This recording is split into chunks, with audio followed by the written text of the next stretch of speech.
Hi, it is July 3rd, 2020. I am SallyJoMCooper. I'm out here with my self-realization series at the Destin Pearl. Let's go take a look.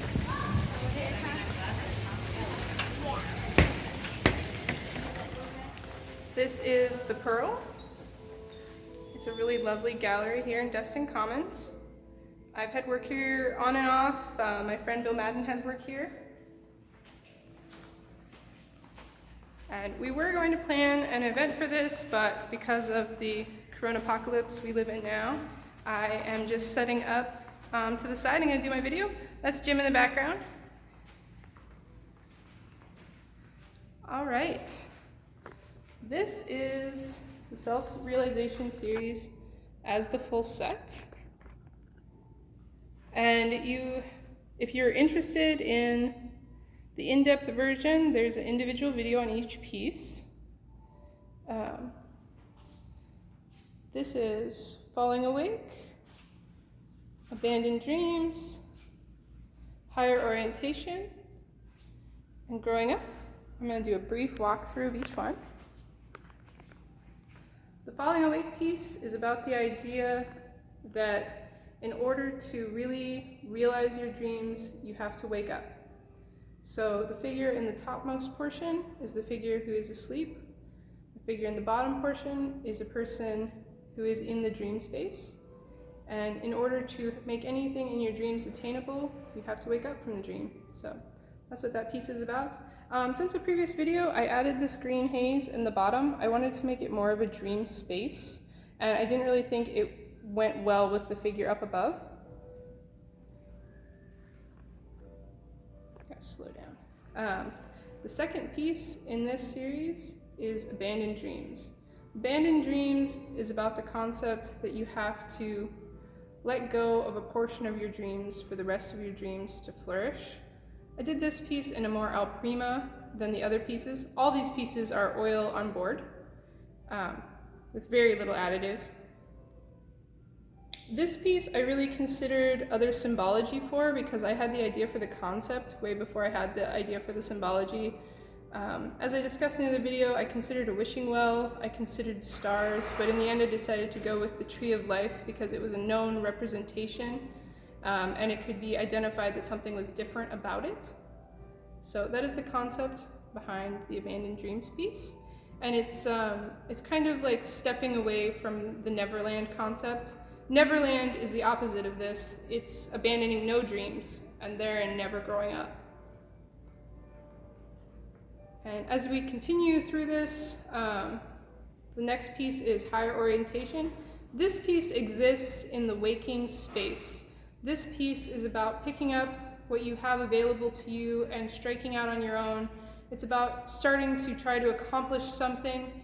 And when you do that, you have to begin to integrate higher sources of knowledge than yourself to really do it well. So we have the field of stars representing those higher sources of knowledge, and the compass on the ground is using your lens of perception and determining what you're going to do with it. And then the final piece in this series is the most in-depth piece, kind of the most tragic piece, probably the most useful piece. And this piece is mostly oils, but in these little bubbles, there is text. So I will go ahead and read that text. Hopefully you'll have a good view while I'm doing that, but it gets a little complicated here. Early one morning, the child climbed out the eastern window and thought, I will go out and see all there is to see between the sea and me. First he came to the forest, and as he pushed back the branches to make his way through, his arms grew strong. Next, he came to the mountains, and as he stretched to climb over them, his legs grew long.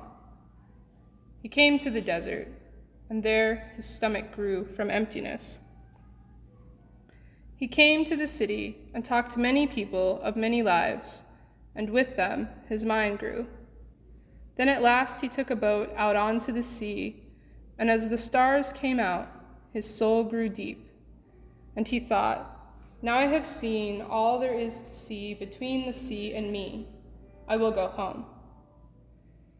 And when he returned to the city, he thought, "This is just a busy town." And when he passed back through the desert, he did not grow so hungry. As he came to the, and as he climbed back over the mountains, he thought, "These are hills." Then, as he came to the forest, he thought, "This has only ever been an orchard." And finally, he came to the house he had left and walked up to the door on the western side, and upon seeing the house and the door, he sat down on the steps and wept. His father heard him and opened the door and stepped out, placed his hand on his son's shoulder, and asked, "Why do you weep?" The son replied, "Father, I can no longer fit inside your house." The father responded, "My child, it was my greatest hope that you would outgrow all I could provide."